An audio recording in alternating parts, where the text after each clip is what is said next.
4:47 a.m. Pacific Standard Time, Los Angeles, California. The city is still dark. Federal agents move through the parking structure of Cedars-Sinai Medical Center's administrative campus in silence. 37 vehicles. No sirens, no lights. The operation has been planned for 14 months. Every entry point is covered. Every exit is sealed. At 4:52 a.m., a battering ram strikes the executive suite door on the 6th floor. Inside, special agent teams from the Drug Enforcement Administration, the Federal Bureau of Investigation, and Homeland Security Investigations enter with weapons drawn. They are not looking for street dealers. They are not looking for gang members. They are looking for the director of operations for one of Los Angeles County's most respected medical institutions. His name is Dr. Marcus DeLeon. He is 43 years old. He has a medical degree from Stanford. He has served on the board of 3 nonprofit foundations. He has been featured in Los Angeles Magazine as one of the city's rising leaders in healthcare administration. He is also responsible for moving 11 tons of fentanyl, methamphetamine, cocaine, and heroin into the United States over a 31-month period. By 5:10 a.m., Dr. DeLeon is in federal custody. By 6 a.m., 276 additional arrests are executed across Los Angeles County, San Bernardino County, Orange County, Riverside County, and San Diego County. The raids are simultaneous. The coordination is surgical. The targets are not random. They include hospital administrators, pharmaceutical logistics coordinators, licensed nurses, city planning officials, commercial real estate brokers, freight company executives, customs brokerage employees, bank compliance officers, and attorneys specializing in corporate finance. None of them fit the profile of a cartel operative. That was the point. Part 2. This was not a typical raid. Let us be clear about what this was. This was not a street bust. This was not a warehouse seizure. This was not the arrest of a regional distribution cell. This was the federal dismantling of a fully integrated criminal enterprise that had embedded itself into the institutional backbone of Southern California. It was not operating in the shadows. It was operating in broad daylight. It was not hiding from the system. It was using the system. The 11 tons of narcotics recovered did not come from a single location. They came from 47 separate sites: storage units, medical supply warehouses, refrigerated shipping containers registered to pharmaceutical transport companies, climate-controlled facilities leased under the names of nonprofits, a private morgue, 2 dental clinics, 1 veterinary hospital. The money laundering network processed over $412 million in drug proceeds across a 2-year span. The funds moved through 73 different financial institutions. Wire transfers were disguised as hospital procurement payments. Purchase orders were falsified to justify international transactions. Corporate bank accounts were opened using legitimate business licenses. Tax filings were submitted. Audits were passed. Everything appeared legal. Everything was designed to appear legal. The investigation began in March 2023 when a single anomaly surfaced during a routine Department of Health and Human Services audit. A shipment manifest for medical-grade morphine did not match the delivery log at a Los Angeles healthcare facility. The discrepancy was small, 600 milliliters, barely noticeable. But DEA auditors do not ignore discrepancies. Within 3 weeks, federal investigators had identified 12 additional inconsistencies across 4 Southern California hospitals, medication orders that exceeded patient volume projections, pharmaceutical supplier invoices with identical formatting errors, transport companies that shared overlapping corporate officers but operated under different names. The pattern was faint, but it was there. By June 2023, the DEA had opened a formal investigation. By August, the FBI's Transnational Organized Crime Task Force had joined. By October, Homeland Security Investigations had assigned a dedicated unit. The operation was classified. The scope was expanding. What they uncovered was not a theft ring, it was an infrastructure. Part 3: The Invisible System. The Sinaloa cartel has been in operation since the late 1980s. It is one of the oldest and most sophisticated criminal organizations in the Western Hemisphere. It does not rely on violence alone. It relies on systems. In the 1990s, the cartel used tunnels. In the 2000s, it used semi-trucks and hidden compartments. In the 2010s, it began using drones, submarines, and encrypted communications. In the 2020s, it began using institutions. The network dismantled in Los Angeles was not built by criminals posing as professionals. It was built by professionals who became criminals. The distinction is critical. Dr. Marcus de Leon did not start his career working for a cartel. He started it working for a hospital system.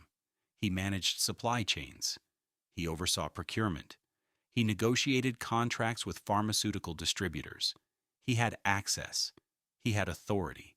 He had legitimacy. Somewhere along that path, he was approached. The offer was simple: facilitate the movement of controlled substances through hospital supply channels. In exchange, receive payment. The payments started small: $20,000, $50,000, enough to justify the risk, enough to rationalize the crime. Then the payments grew. By the time federal agents arrested him, Dr. de Leon had received over $11 million in offshore wire transfers.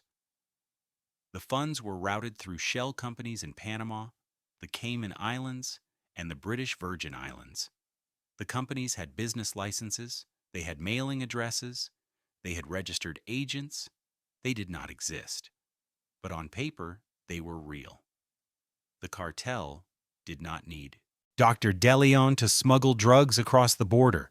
It needed him to move drugs once they were already inside the country. Hospitals are trusted. Pharmaceutical shipments are routine. Medical transport vehicles are rarely searched.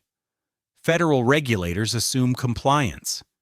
That assumption is a vulnerability, and the Sinaloa cartel exploited it. The network extended beyond healthcare. Real estate brokers purchased properties using drug money disguised as investment capital.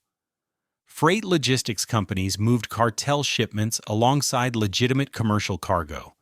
Attorneys drafted contracts that obscured ownership structures. Bank officers ignored red flags in exchange for quarterly bonuses. Every person involved was insulated. Every person had plausible deniability. If one link was exposed, the rest of the chain could continue operating. That is the difference between a gang and a cartel. A gang reacts, a cartel plans. Part 4. Scale and consequences: 11 tons, 22,000 pounds, 9,979 kilograms. To understand the scale, you must understand the math.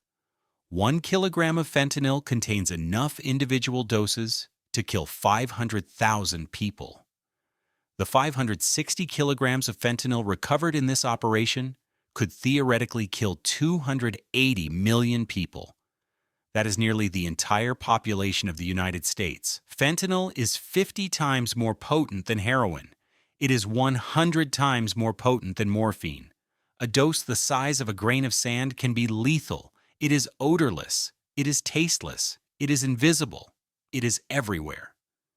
In 2023, the Centers for Disease Control reported over 107,000 overdose deaths in the United States. 74,000 of those deaths involved opioids. 67,000 involved synthetic opioids. The majority of those involved fentanyl. That is 184 deaths every single day, 7 deaths every hour, 1 death every 8 minutes. These are not statistics. These are families. These are children. These are parents, siblings, friends, co-workers. These are people who took a pill they thought was Percocet and never woke up. These are people who used heroin once and died because it was cut with fentanyl. These are teenagers who bought what they thought was Xanax from a classmate and stopped breathing in their bedroom. The 11 tons seized in this operation would have been distributed across the United States. It would have been pressed into counterfeit prescription pills. It would have been mixed into cocaine. It would have been sold as heroin. It would have killed tens of thousands of Americans. It did not, but only because federal agents stopped it. The methamphetamine recovered totaled 4,100 kilograms. The cocaine totaled 3,200 kilograms. The heroin totaled 2,800 kilograms. The street value of the combined narcotics exceeded $900 million. That number does not account for the human cost. It does not account for the emergency room visits, the foster care placements, the lost productivity, the incarceration costs, the long-term addiction treatment, the families destroyed. When you calculate the true cost of 11 tons of narcotics, the number is incalculable. Part 5. War-Level Federal Response. The operation was named Silent Prescription. It was the largest coordinated drug enforcement action in Los Angeles history. The arrests on the morning of May 14, 2025 were the result of 14 months of surveillance, undercover operations, wiretaps, financial audits, and intelligence sharing across 17 federal, state, and local agencies. The Drug Enforcement Administration led the investigation. The FBI provided organized crime intelligence and financial forensics. Homeland Security investigations handled customs and border enforcement. The Internal Revenue Service Criminal Investigation Division traced money laundering networks.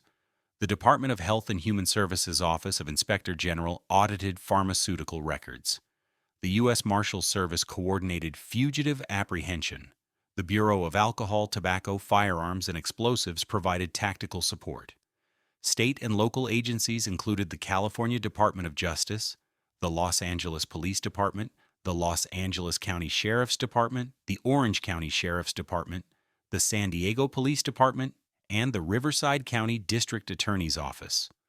Over 900 law enforcement personnel participated in the raid. Surveillance began in October 2023. Federal agents tracked vehicles. They monitored phone calls. They reviewed financial transactions. They identified patterns. They built cases. By January 2024, undercover DEA agents had infiltrated the distribution network. They posed as freight coordinators. They posed as pharmaceutical sales representatives. They documented shipments. They recorded conversations. By March 2024, FBI analysts had mapped the entire organizational structure. They knew who was moving product. They knew who was laundering money. They knew who was providing logistical support. They knew everything, but they waited. In organized crime investigations, timing is everything. Arrest one person too early and the rest disappear. Move too slowly and more drugs reach the street. The goal is total collapse, not disruption, collapse. On May 13, 2025, at 11:47 p.m., the final authorization was given. The raids began at 4:47 a.m. By 9 a.m., 276 people were in federal custody. By noon, 47 search warrants had been executed. By 3 p.m., the 11 tons of narcotics had been secured. By 6 p.m., the network no longer existed. Part 6. The Aftermath. The arrests sent shockwaves through Southern California, not because of the drugs, because of who was arrested. A hospital director, a deputy city planner, a senior vice president at a freight logistics company, a compliance officer at a regional bank. These were not criminals. These were professionals. These were people with families, people with mortgages, people who attended charity galas and sat on nonprofit boards, people who were trusted, and that trust was a lie. Within days, 3 Los Angeles hospitals announced administrative reviews. 2 pharmaceutical distributors suspended operations pending federal audits. 1 freight company filed for bankruptcy. 7 real estate firms faced civil asset forfeiture proceedings. The institutional damage was immediate, but the psychological damage was deeper. Communities across Los Angeles County began to question everything. If a hospital director was moving fentanyl, Who else was involved? If a city official was laundering cartel money, what other systems were compromised? The answer is, we do not know. And that is the most dangerous part. This operation did not catch every person involved. It caught 276 people. But networks like this do not operate in isolation. They have partners, they have backups, they have contingency plans. Federal prosecutors have stated that additional indictments are expected. Additional arrests are likely. The investigation is ongoing, but the broader truth remains. This was not an isolated case. In 2024, the DEA reported over 9,000 arrests related to fentanyl trafficking. The FBI reported over 1,200 arrests related to transnational organized crime. Homeland Security investigations reported over 15,000 arrests related to drug smuggling and money laundering. Every single day, federal agents are working to dismantle networks like the one in Los Angeles, and every single day, new networks are being built. Part 7. The Warning. There is a phrase used in federal law enforcement. The threat has evolved. It is a polite way of saying that the danger we face today does not look like the danger we expected. For decades, the image of a drug trafficker was clear. It was a man with a gun. It was a border crossing. It was a dark alley. It was violence and chaos and desperation. That image is no longer accurate. Today, the threat wears a suit. It carries a briefcase. It has a medical degree.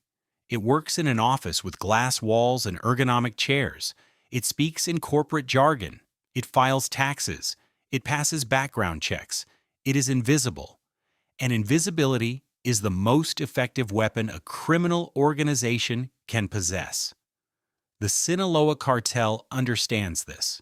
So does the Jalisco New Generation cartel. So does every major transnational criminal organization operating in the Western Hemisphere. They do not need to fight law enforcement. They need to avoid detection. And the best way to avoid detection is to look legitimate. That is why they recruit doctors. That is why they recruit lawyers. That is why they recruit bankers and bureaucrats and corporate executives. Not because these people are criminals by nature, but because these people have access. Access to systems, access to infrastructure, access to trust. The network dismantled in Los Angeles was not an anomaly. It was a model. And that model is being replicated in cities across the United States right now. Phoenix, Atlanta, Miami, Chicago, Houston, Philadelphia, Seattle. The geography changes. The structure remains the same.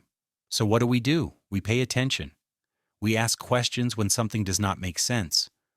We report inconsistencies. We demand accountability from institutions. We do not assume that legitimacy equals safety. Because in 2025, the most dangerous criminal networks in the world do not operate in the shadows. They operate in plain sight, and the only defense we have is awareness. Final statement. On May 14, 2025, 276 people were arrested in Los Angeles County. 11 tons of narcotics were seized. $412 million in drug proceeds were frozen. A multi-state criminal network was dismantled. But the war is not over. It is ongoing.